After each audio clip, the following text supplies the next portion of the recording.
Good morning and welcome everyone.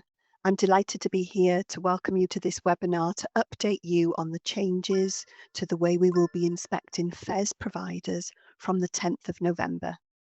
My name is Denise Olander and I'm pleased to be joined today with colleagues who've been instrumental in the development of this new approach.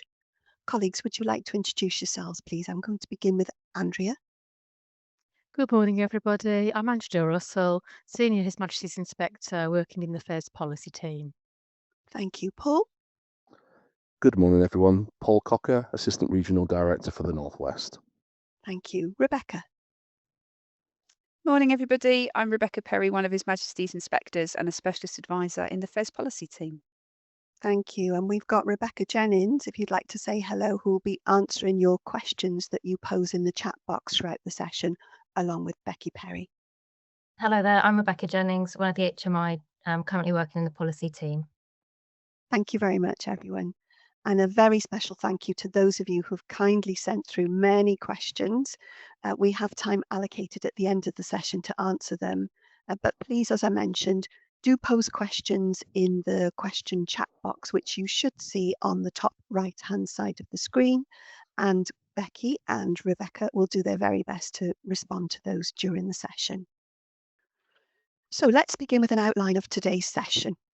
Last year, we held the big listen and we heard that for many thousands of parents and professionals, their feedback helped to make changes to the way in which we work. This year, we've also consulted on a new approach to inspecting education providers from this autumn. We have responded to the big listen and the recent consultation by not only changing the way inspection looks, but very importantly, how it feels. We'll be sharing with you the changes we'll be making from November 25 and what they mean for further education and skills. We'll also share with you our plans for what we call a steady and assured start. We will measure how we will measure the impact of the renewed framework. And of course, we will take time to answer your questions. So, every one of us has a desire to work for all learners and apprentices to ensure that they receive a high quality of education and training, an education that enables everyone to achieve, belong and thrive. And we want great outcomes for all, including learners and apprentices who are disadvantaged, those with SEND or high needs, those who are known or previously known to social care, and those who may face other barriers to their learning and or well-being, including those without level 2 English and or mathematics. And if we get it right for the most vulnerable, we get it right for all. So for the first time, inclusion will be the focus on every inspection.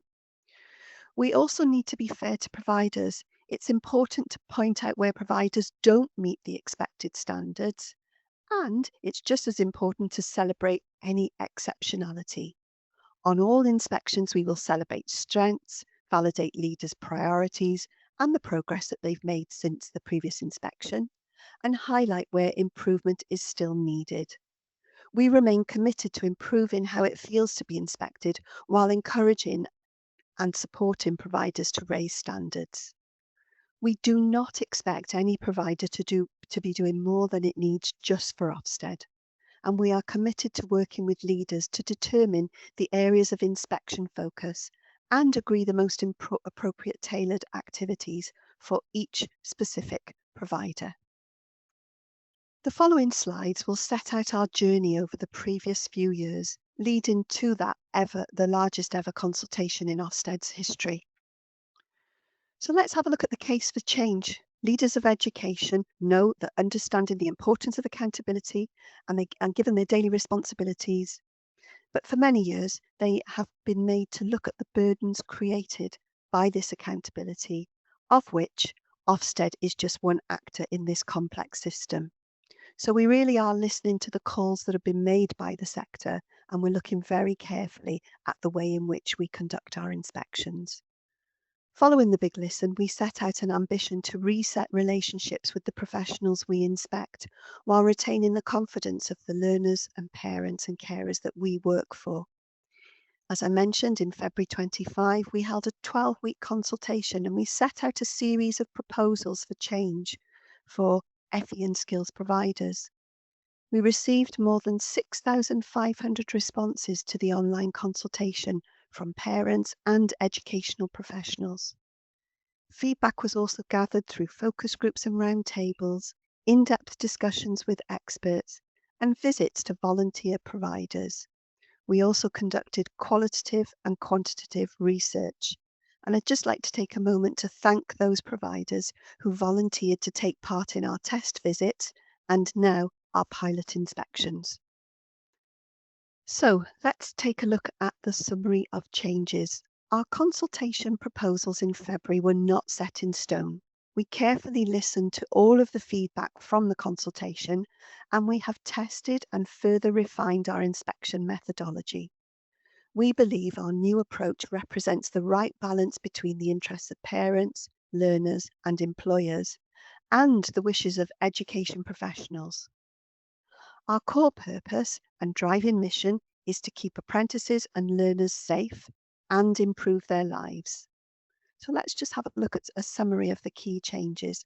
The first is a new inspection report card designed to highlight excellence and identify areas for improvement. The report card will provide more nuance for parents and providers, combining at-a-glance grades with narrative summaries of strengths and areas for improvement. Following extensive feedback and user testing of the February's proposed version, the report card has been designed to make it more accessible, particularly on mobile devices. The second change is a 5-point grading scale. This is new, and the aim is to set high expectations while encouraging improvement where it's needed. In response to feedback from professionals and parents about the proposed terminology, the final set of grades has changed to the following: urgent improvement, needs attention, expected standard, strong standard, and exceptional. And I just wanted to share that the expected standard is a high bar. This is where providers will need to demonstrate that they have met all of the relevant statutory duties and the statutory and non-statutory guidance. In doing so, providers will demonstrate that they are providing a high quality standard of education for all learners and apprentices, irrespective of their starting points or individual needs. And all of the expected standards in the toolkit must be met for a provider to be graded at the expected standard. If not, the evaluation area is likely to be graded as needs improvement. And exceptional, this has been introduced to identify the very best provision in the country. In a change from the initial proposals, providers will not be asked to submit case studies for approval. Instead, our lead inspectors will evaluate exceptional practice by applying the toolkit, subject to the usual quality assurance and consistency checking. The third change is a renewed focus on inclusion, and the evaluation area has been introduced to help break down barriers to learning and well-being. Inspectors will evaluate whether education providers are providing high quality support for all, but especially those from disadvantaged backgrounds, those who have SEND, and those who are known to children's social care. The fourth change is a new inspection toolkit for grading providers, which shows providers and inspectors the evaluation areas that we'll focus on and how we'll assess and grade those providers. There are a wide range of evaluation areas, and this is wider than our current EIF methodology. But following feedback, the number of core evaluation areas has been streamlined from what was a maximum of 20 if you have 4 provision types in your provider, down to a maximum of 16 evaluation area grades. And in response to the feedback, the definition of grades have been tightened to more clearly differentiate between them. The standards covered in the toolkits have also been slimmed down to provide greater clarity on the evidence inspectors will assess against. So the fifth change is the new inspection methodology, which aims to reduce workload for the education workforce. The toolkits are designed to assess the professional standards and the statutory and non-statutory requirements already placed on FE providers. And our new operating guide sets out the times at which inspectors can arrive on site and the suggested latest times they should depart. And this is designed to cap the length of inspection days. I would also suggest that you take a look at the inspection information document. This has been designed specifically for providers, whereas the operating guide helps to explain to the inspection team exactly what we expect from them. And we will evaluate providers' work to support and promote leader and staff well-being. And this will be considered as part of the leadership and governance evaluation area. Our inspection findings will be grounded in a clear understanding of each provider's unique circumstances, and that new operating guide will set out to leaders and inspectors how we will reflect on a provider's context and their priorities. Another change is the new system for monitoring providers where improvement is needed to offer reassurance to parents and carers. These inspections will allow providers to improve their needs attention grades and have improvements recognised. And we will publish more information on the new monitoring inspections next month. To drive consistent and fair inspections, FE and skills inspections will be led by full-time His Majesty's inspectors. These experienced inspectors will oversee the inspection, building a professional relationship with leaders, including the nominee. And this is aimed to deliver a more collaborative experience. In addition, Ofsted will introduce a programme of work to assess consistency in FES inspections, including having a senior inspector shadow a sample of live inspections to guide and advise the inspection team. Post-inspection, any initial differences between the senior inspector and the team will be analysed.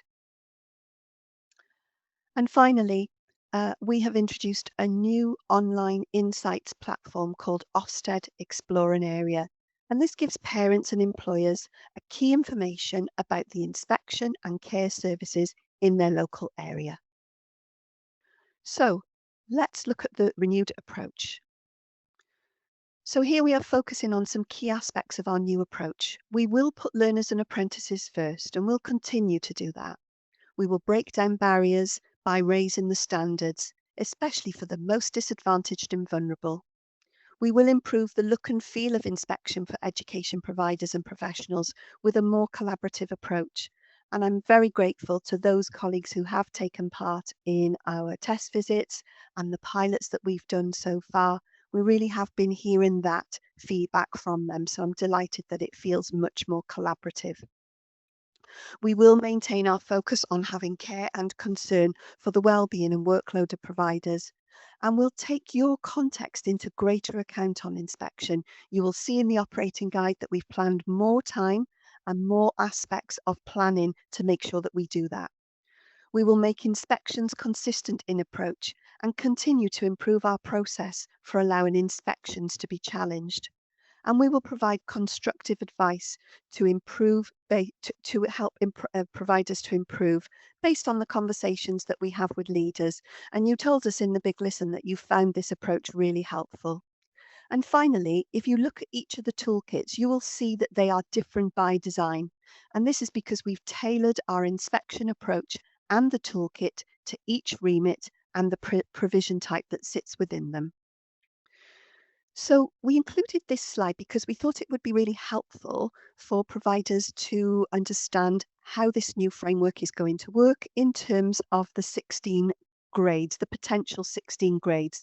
So if we just take a quick look at the whole provider level, we will inspect leadership and governance, inclusion, safeguarding, and if you are one of the providers that are currently in receipt of an inspection of your contribution to meeting skills needs, that remains. But what has changed is that the safeguarding is met or not met, and Andrea is going to talk a little bit more about that later.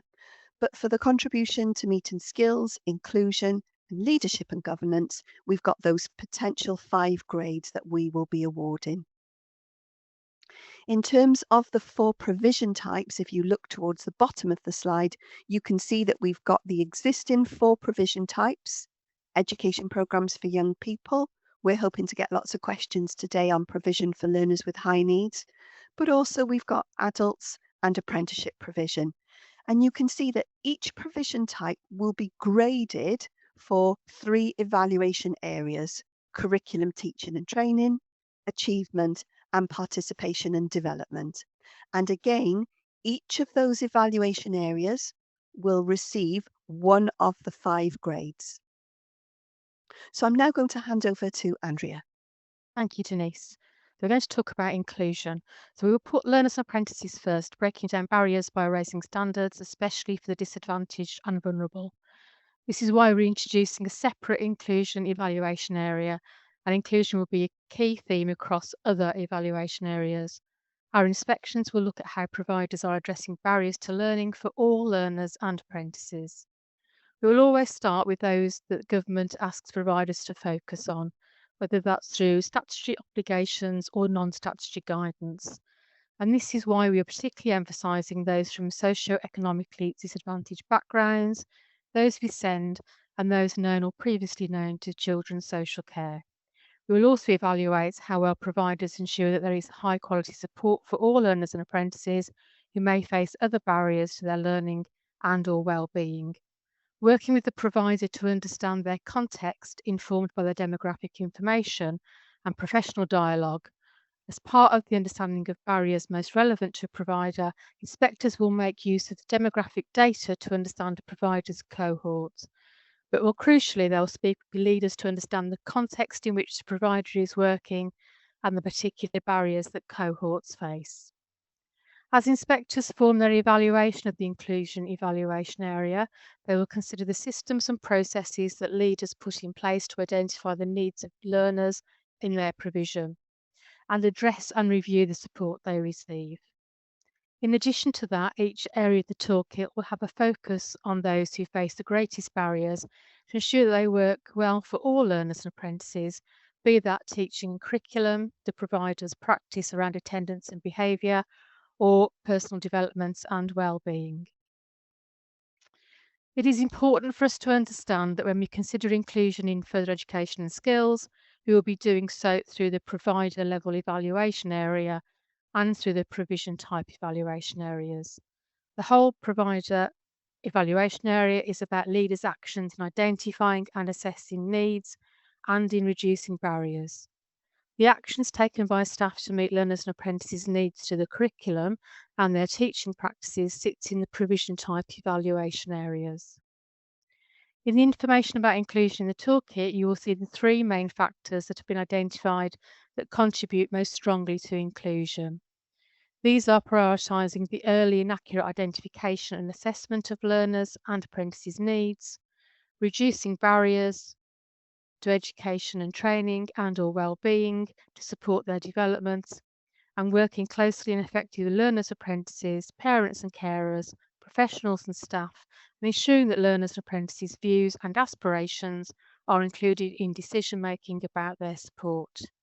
You will have seen that there are 4 key groups identified in the toolkits. These are disadvantaged learners and apprentices who face challenges that hinder their educational progress. This term refers to those learners and apprentices who have been eligible for free school meals in the past 6 years and those from low-income families. The second is learners and apprentices with special educational needs and or disabilities, and those in learning programmes that receive high needs funding.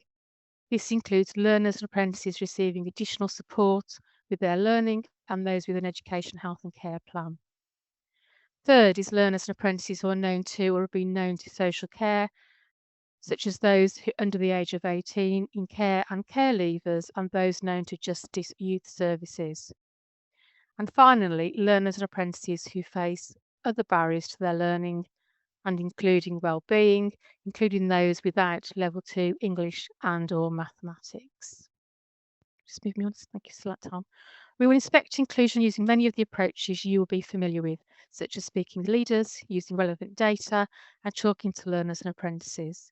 We will also be undertaking case sampling and learning walks and we will explain more about those shortly. We will gather evidence that reflects on the systems and processes leaders put in place to inform the inclusion evaluation area.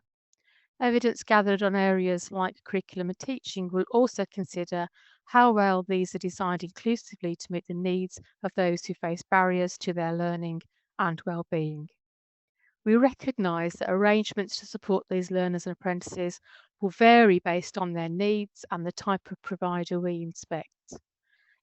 Inspectors will want to meet the leader or leaders who have oversight of SEND, but we do recognise that this may not be a specific role in all our different FES providers. So we're just going to talk about toolkits. As Denise has already indicated, our toolkits show providers and inspectors the evaluation areas that we'll focus on, and within them the standards we will evaluate to inform grading. The inspection toolkit is based on statutory duties and non-statutory guidance, professional standards, research and inspection evidence. The toolkit is not a checklist. It is used to guide conversations, reflect on evidence and make sure grades reflect the evidence gathered. It supports a shared understanding and discussion of the strengths of the provider's work, its context and areas for further exploration. Inspectors will apply the toolkit evaluation areas, the themes and the standards, tailoring evaluations to each provider's context. As we've said, nothing in the standards set out in the toolkit should add to a provider's workload, nor do we expect providers to have completed any formal self-evaluation. However, you may wish to use the toolkit to support continuing improvement, and we will expect leaders to share their strengths and successes and priorities with us. We've carefully reflected on the evaluation areas in our consultation and how these should apply for different sectors. So a little bit more on the toolkits. The toolkit is broken down into different evaluation areas. Each one starts with a covering page, then a summative statement of what the evaluation area covers to help leaders and inspectors to understand what the evaluation area is at a glance. Just a reminder that our grading standards are based on research, inspection evidence, statutory and non-statutory guidance set out by the DfE. Following that, the toolkit sets out the most significant contributory factors that underpin our approaches to evidence gathering and grading. This is very much based on the research that underpinned the education inspection framework. As one of our commitments, the toolkit has been designed to reflect all 4 of the different provision types. You'll see a section of each evaluation area that identifies how inspectors will consider that area in different provision and provider types. Today we're focusing on high needs. Further to this, specific standards in the toolkit have been aligned to specific provision types. We will share more detail about this later.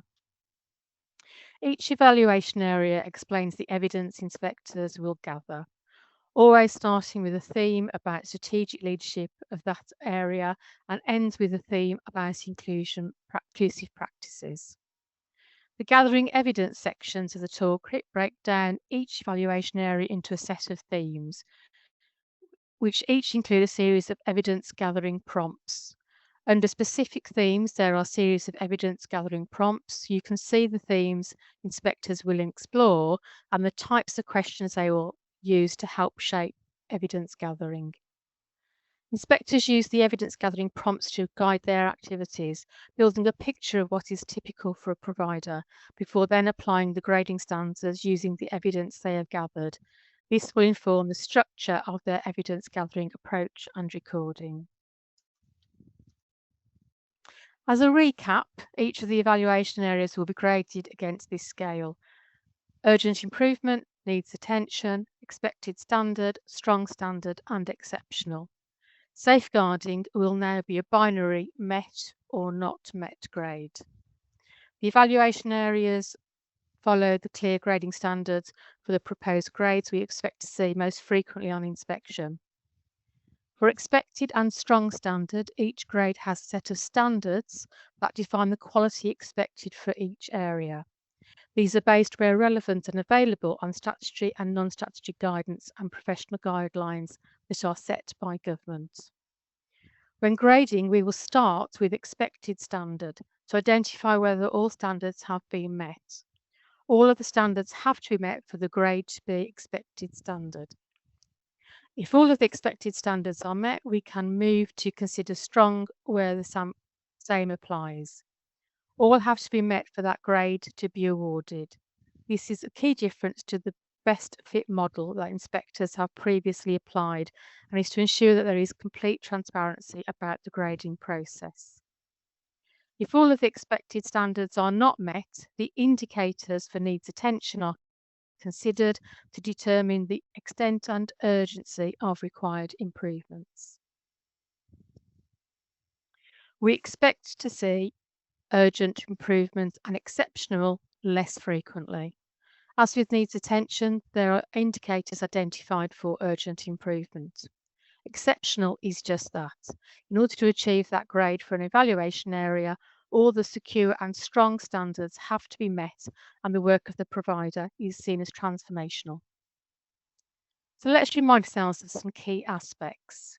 We're moving towards a more supportive, empathetic approach to inspections in which the starting point will be at expected standard. We will further take each provider's context into account. Inspectors will tailor their approach to each phase of provider types. We will adopt a more collaborative approach. We have extensively tested our inspection methodology, revising our approach to make inspections feel a more collaborative process. We will be consistent in our approach to inspections and continue to improve our processes for providers to feed back about their inspection experience. We'll provide constructive advice to improve based on inspection evidence and the conversations with leaders. We will do all this through a values-driven approach to inspections that is professional, empathetic, respectful, and courteous. And just the final slide from me before I move to Paul. One of the key changes in further education skills is regarding notifications for full inspections. We've listened to the feedback from providers and taken into consideration the complexity of providers and provision types, as well as the planning required by small providers as part of our response to reducing the burden on providers and working collaboratively. So we've taken the decision to align the notification period for all providers to being normally 5 to 6 working days. So that's for all providers, irrespective of size and provision types. And that is for the next full inspection. This will enable leaders and inspectors to plan for the complexity of different inspections. I'm now going to hand over to Paul. Thank you, Andrea. So, what do the changes mean for you as an FE and skills provider who provide programs for learners with high needs? We'd like to start by taking you through the planning stage of the inspection and what it might look like during the inspection. So what will happen before the inspector arrives on site? As we've mentioned, the notification window has increased from 2 to normally being 5 or 6 working days for all providers. In the notification call, we'll ask provider leaders to identify a nominee and an optional shadow nominee. A number of planning calls will take place between notification and inspectors arriving on site. During these planning calls, the lead inspector will work with the nominee and leaders to identify any necessary reasonable adjustments. The lead inspector will work collaboratively with provider leaders and the nominee to plan a timetable for the inspection that will enable inspectors to gather evidence that they need to make grading decisions. This will be based on collaborative and professional discussion. The structure of the planning will vary according to the size and the scale of the provider. So let's now explore the planning stage in a bit more detail.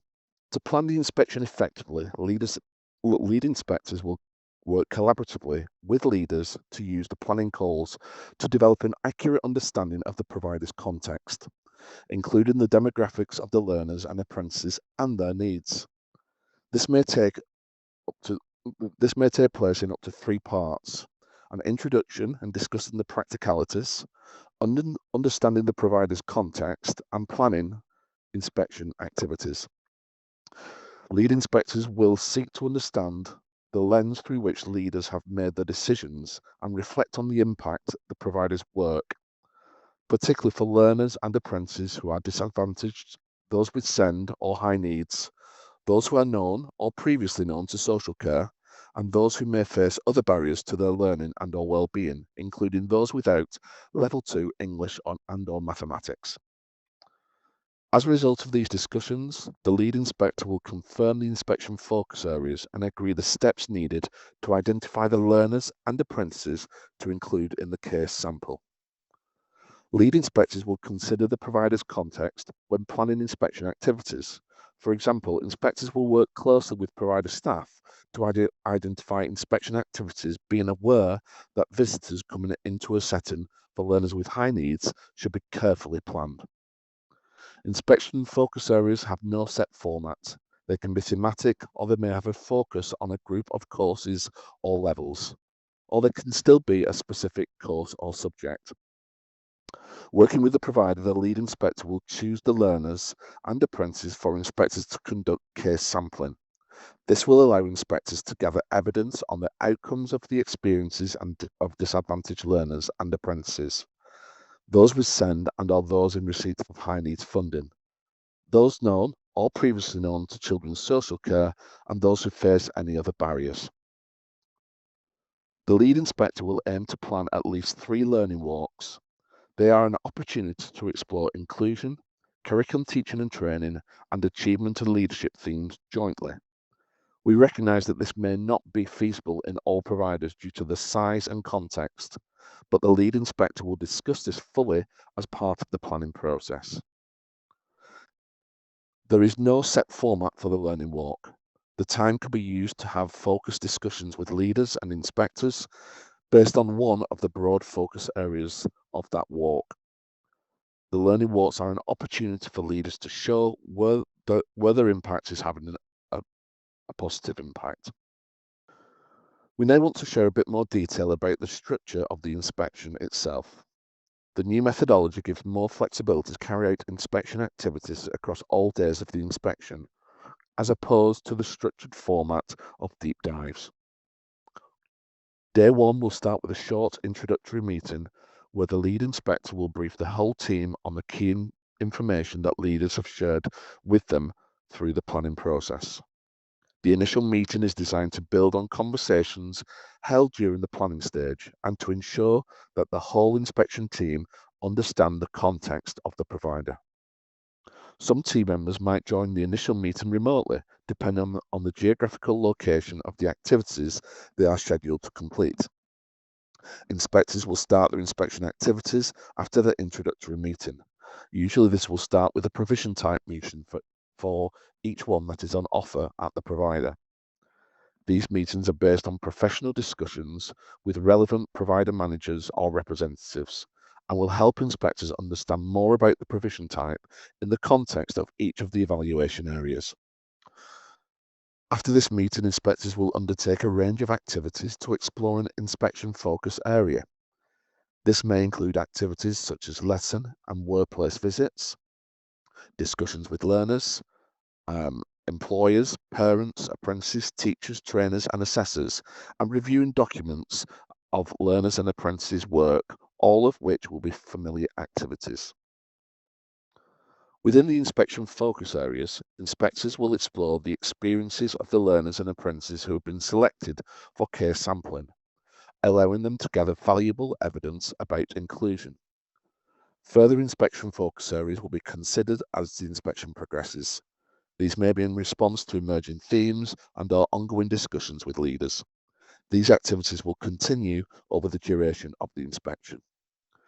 The lead inspector will review the single central record as early as possible in the inspection. This is to assure leaders as early as possible about the quality of the safer recruitment procedures, in case they need extra time to address any minor administrative omissions. Other activities will include joint learning walks, which we have already talked about, and specific meetings with leaders and staff on identified evaluation areas. For example, in an ISC, it will be important for inspectors to speak with the local authority partners or other key stakeholders to understand how well the provider is working in collaboration with these key partners. There are some changes to the names and focus of the daily meetings that take place with inspectors and the nominee. Reflection meetings, previously known as keep in touch meetings, continue to be an opportunity for the inspection team and leaders to review the evidence and share feedback. They will allow the team to share their thinking in an open, professional and transparent manner. They will provide time for consideration of whether any inspection activity needs to be adapted in light of emerging evidence.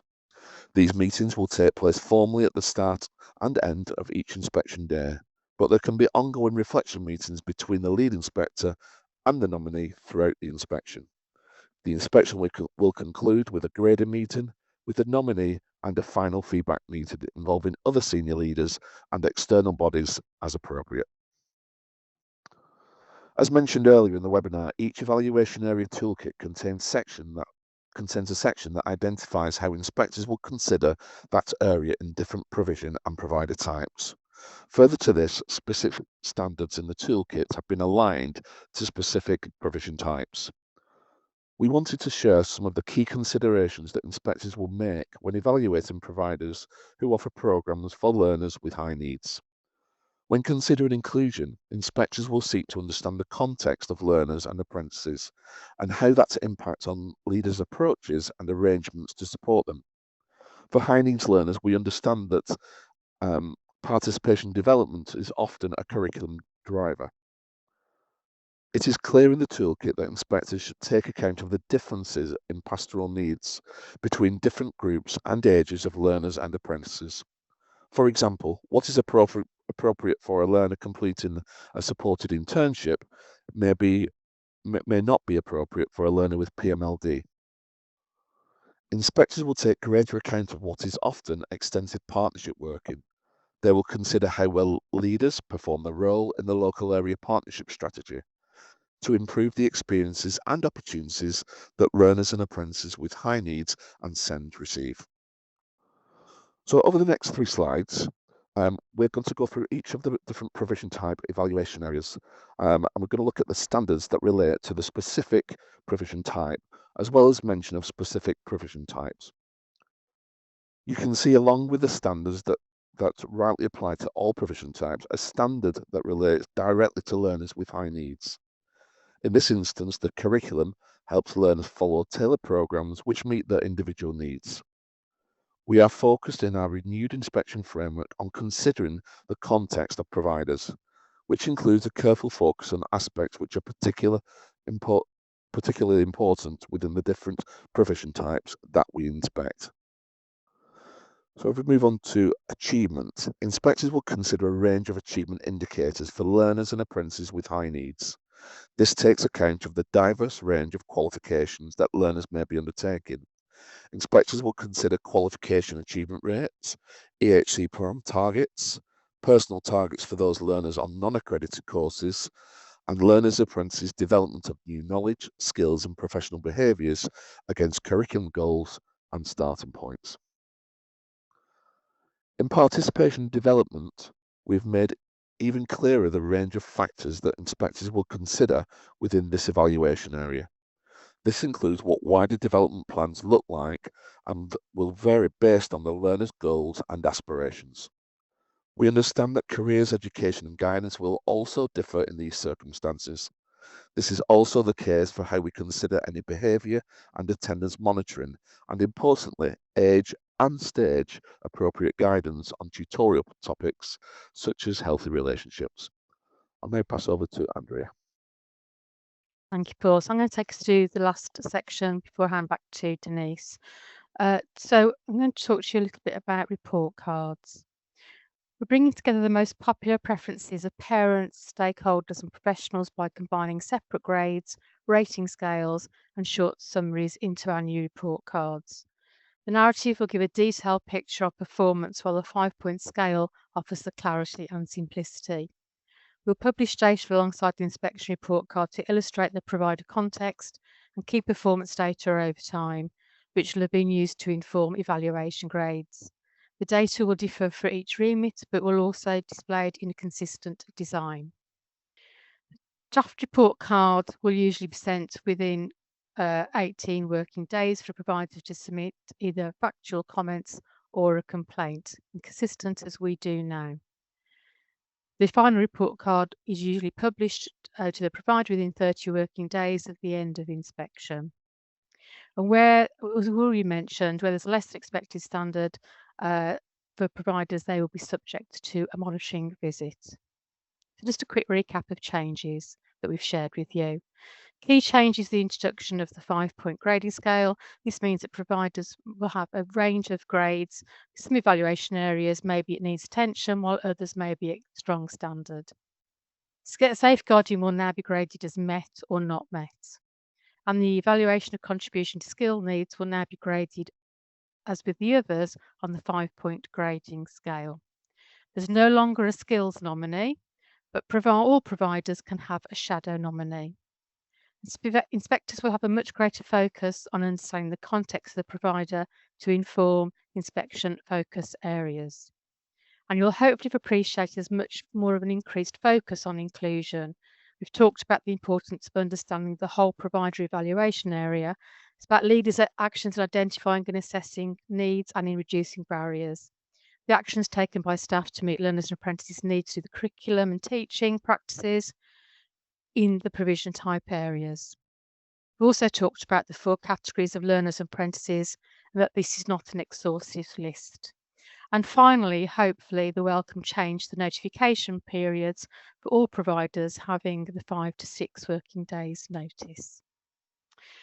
Our response to the consultation has been published, and you'll find this on gov.uk. We'll be hosting a number of engagement events regionally, as well as hosting webinars and attending sector events. All education inspectors will also complete comprehensive training to support the transition to the renewed framework before they're deployed on a live inspection. For openness and transparency, full inspector training materials will continue to be published online via the Ofsted Academy once inspectors have completed their face-to-face training. In addition to this training package, Ofsted will undertake pilot visits to volunteers settings, giving inspectors vital experience of full end-to-end inspections before November. These pilot visits will be quality assured by Ofsted's National Director for Education and Principal Inspector. We will resume routine inspections under the revised framework in November as planned.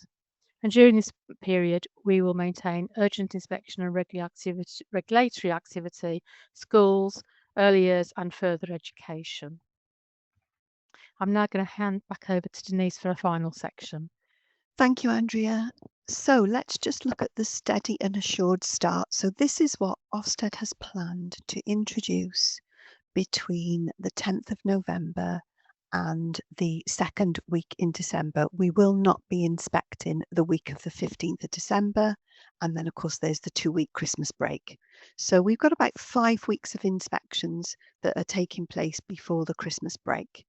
And in order to reassure our providers about that November rollout with the renewed inspection framework, we have set out several measures to support a steady and assured start.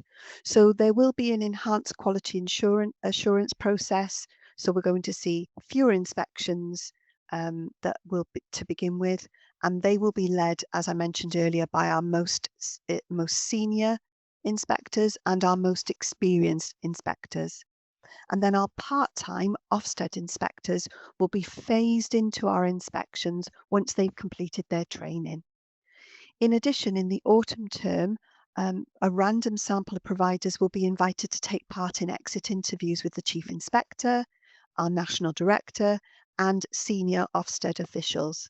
And for those colleagues that have been involved in the pilot inspections that have taken place so far, I've been calling them and having a conversation about what does the pilot feel like? Does it feel different, and why? And then the Chief Inspector will also invite sector representatives to roundtable meetings to share their thoughts on the renewed framework as part of our commitment to transparency and listening to feedback.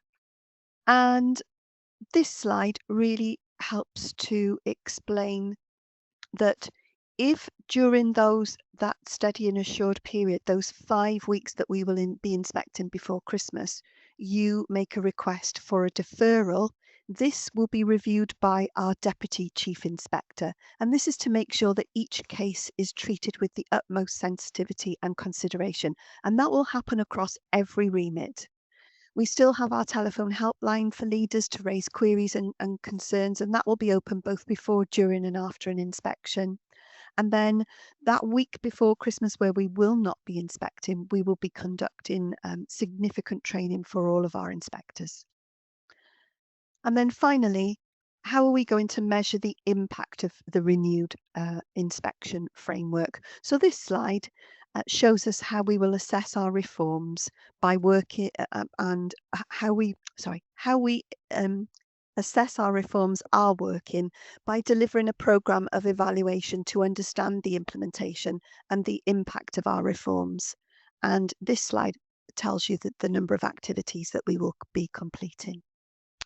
Okay, so I'm conscious of time. Thank you for listening to us. Thank you for all of the questions that are posed. It looks like that our team have been able to answer almost every question. So thank you to the team for that.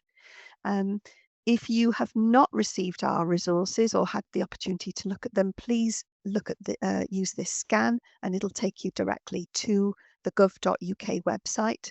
But of course you can do that yourself through Google. So we're going to begin with some questions that were very kindly sent through to us before the webinar today. So I'm going to start with a question that somebody sent through, which asked us about the actual number of hours training and the format each inspector received in preparation for the new framework.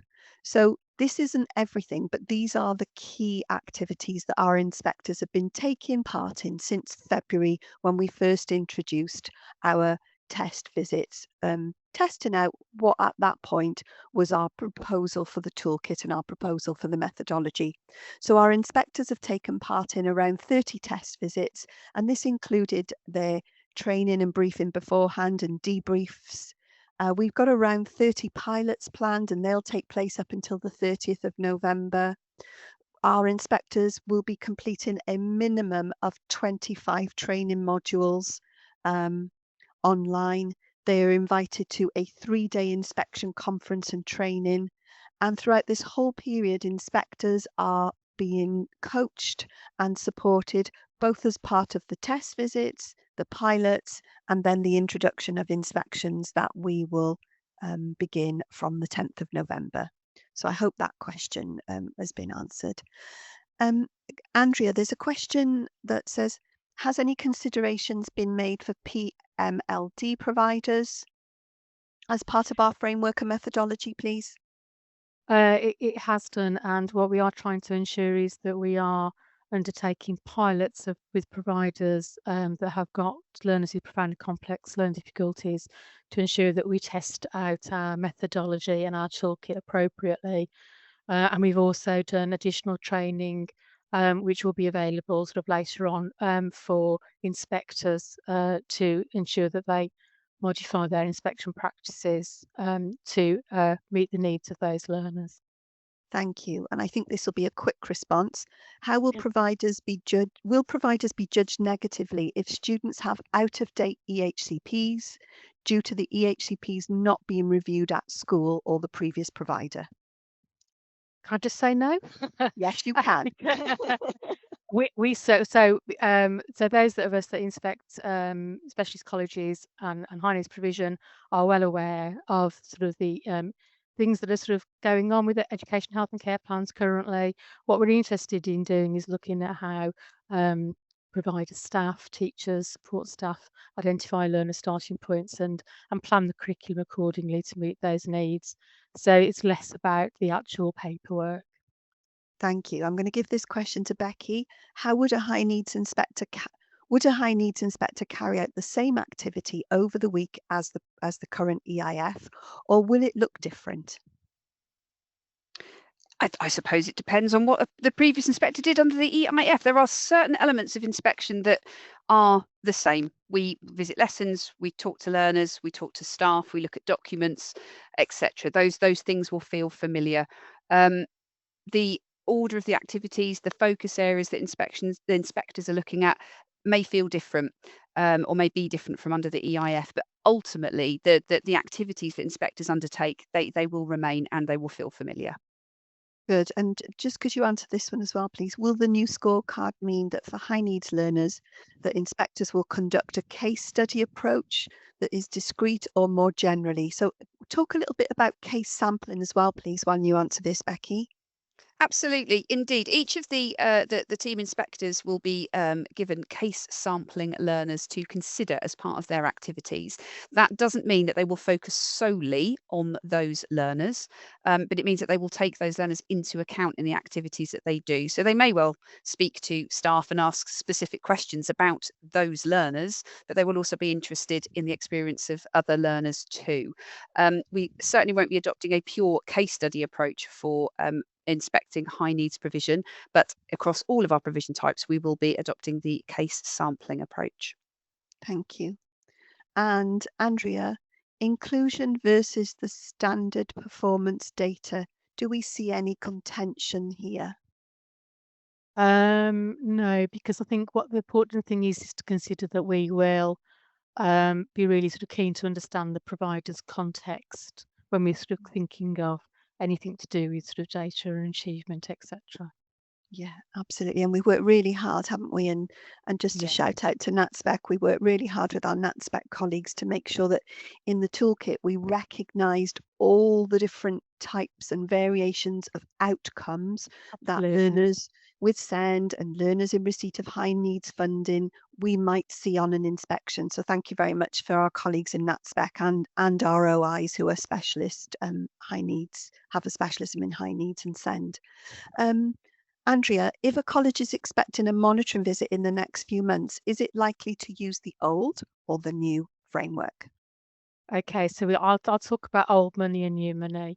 So before the sort of inspection started under the renewed framework on the 10th of November, so if we before that, then if a monitoring visit is due to take place, then it will be still continue under the old PEEF. I say old because as 31st of August, it sort of no longer exists. From the 10th of November, any monitoring visits that take place will be under the renewed framework. However, it is unlikely that we'll do any monitoring visits in the period between November and December. So we'll be really transparent about that. Thank you. And I can see a question in the question box from a colleague who says, how might deaf people be able to ask questions? Please do use this box. We're doing our very best to work our way through the questions that were posed before the webinar and also the questions that are being posed during the webinar. So thank you for that. Let's just see some other questions that we have. So there's a question around the cycle of the inspection timeframes under the new framework. So just so that everybody knows, we will be inspecting all providers within a 4-year cycle. However, if you were previously judged to be inadequate or requires improvement in what Andrea says is old money, the same timescales apply for your re-inspections and monitoring visits. So I hope that's helpful. Andrea, do you want to say something about how will incremental progress be measured, demonstrated during an inspection? So I think the key thing is that the focus of our inspections moving forward is around professional discussion. So we've always tried to, in further education and skills, do as much of our inspection activities with providers. And I think moving forward, it's become even more critical that we have those conversations with providers to understand the context and the providers that they are working with and teaching. So when we're thinking about incremental progress, it's about those conversations with teachers and support workers, whoever it is that working most closely with that learner, to really identify what those small steps of progress are, because we recognise that those are as important as the qualification aims, etc., etc. And particularly for some of our learners that have perhaps more sort of complex needs, that those other things are important to them and their families for moving on from college onto next steps. So it'll be about those professional conversations and those discussions, and about providers sort of informing inspectors and us using our sort of professional sort of information to make sure that we sort of really understand, how that works for learners. So it's not all about the schools on the doors and the qualifications. I think it's probably the sort of the most basic way of putting it. Thank you. And Rebecca Jennings, do you just want to respond and give some advice to if we've got any colleagues that may be deaf on the call and how we can answer their questions? So the webinar is being recorded, and that will have subtitles added to it, so you can view the text on there, and then you will be able to submit questions later. Brilliant. Thank you. And we'll be more than happy to come back to you with any questions that you submit after the webinar. You can also submit questions through your regional senior HMI, or if you have an HMI that you have an established relationship with, please do that, and they will make sure that all questions come through to us. Let's just see. Can you talk a little bit about learning walks, please, Rebecca Perry? Indeed, sorry, I was answering your question. I will get back to that. Yes, learning walks. Sorry, there was a question about difference between learning walks and lesson visits. So learning walks are new within the renewed EIF, the new framework. And the intention is that these are conducted with a leader. And they will have 3 focuses, one on leadership and governance, one on curriculum, teaching, training and achievement, and one on inclusion. Learning walks are an opportunity for you to tell us what is successful, what's going well, anywhere where you've made improvements to your provision, and show us so that we can go with you and see it. But of course, one thing that we want to be very, very clear about is a learning walk may not be a physical walk, and we do understand that that isn't always possible. It may be that you're telling us about something that you put in place and you're showing us this on a system, or we're looking at other evidence in other ways. So learning walk, although that's the title that's being used, won't necessarily mean in all cases a physical walk. But it may, of course, mean that we are visiting a range of different learning environments with the leader to see those things that you've said to us, we want to show you this, or that the lead inspector perhaps has identified as something that they want to see and want you to show us.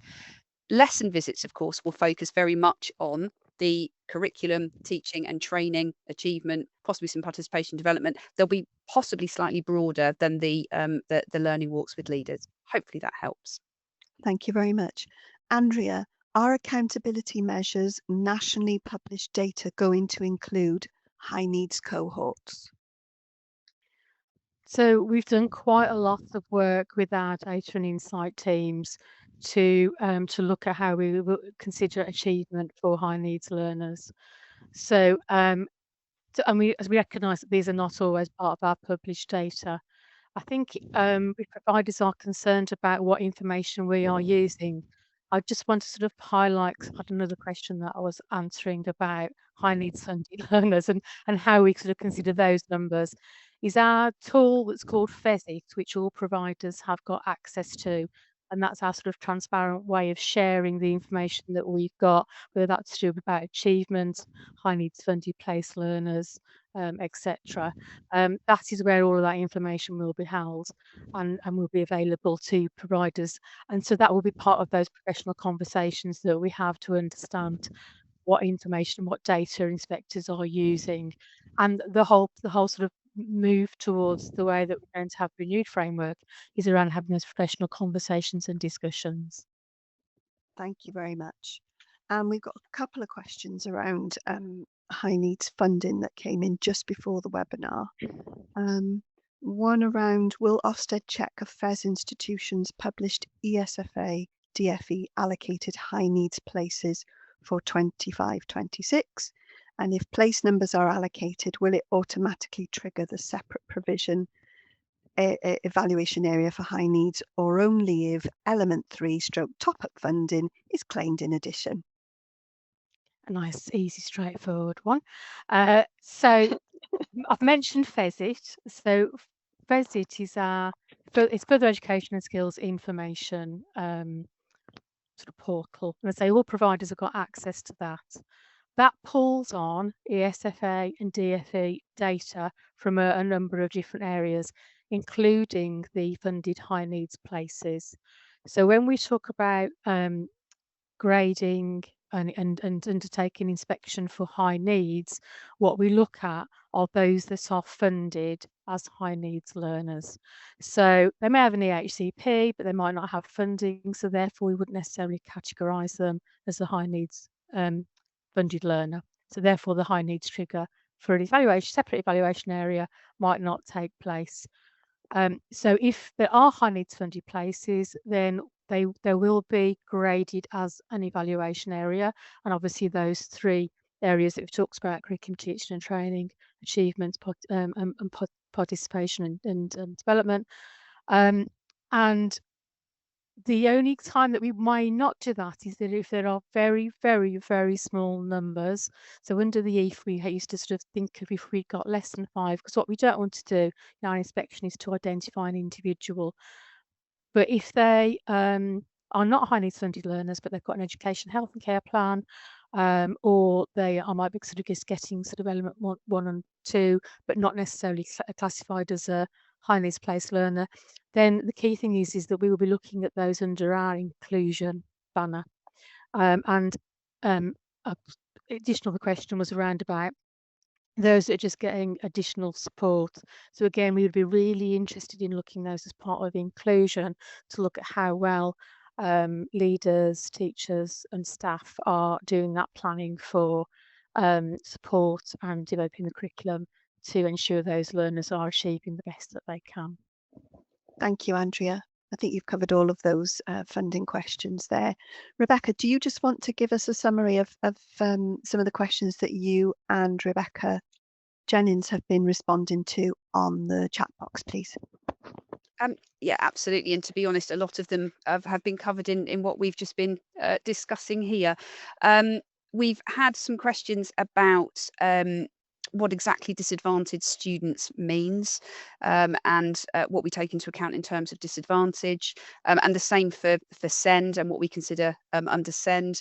There's been many questions about achievement and qualifications versus progress and personal achievements, as you've discussed. Lots of questions about timelines, questions about monitoring visits, questions about new providers, and what new provider monitoring visits will look like. Yeah, and confirmation of who's eligible for an enhanced inspection. So in addition to what we've been answering already. Great. And just very quickly, please tell us the difference between disadvantaged and vulnerable.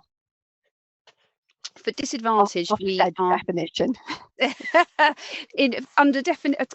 Get my words out in a moment. Under disadvantaged, we are considering predominantly those where there's an economic factor at play. So it could be learners who are in receipt of bursary, those who over the previous 6 years, who were 16 to 19, were eligible for free school meals at school, or those who have the free meal eligibility now, or potentially those that come from disadvantaged postcode areas, uplift areas. So it's predominantly around financial factors.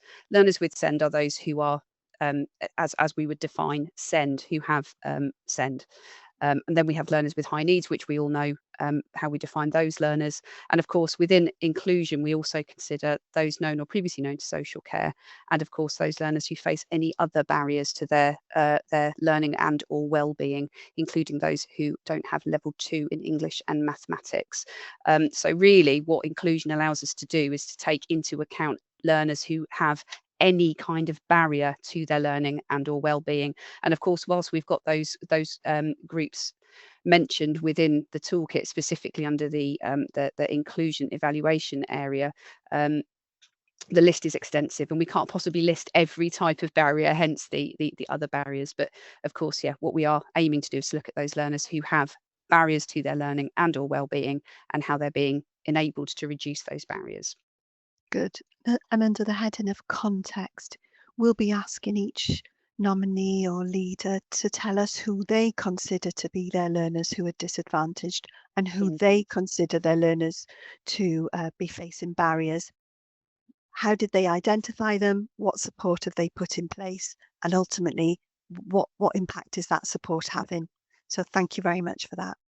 Okay, well, we've run over by 6 minutes. I hope that colleagues on the call will forgive us for that, but we really did want to answer all of your questions. I hope that you have found that helpful. Special thank you to the team that joined me today to share this information with you.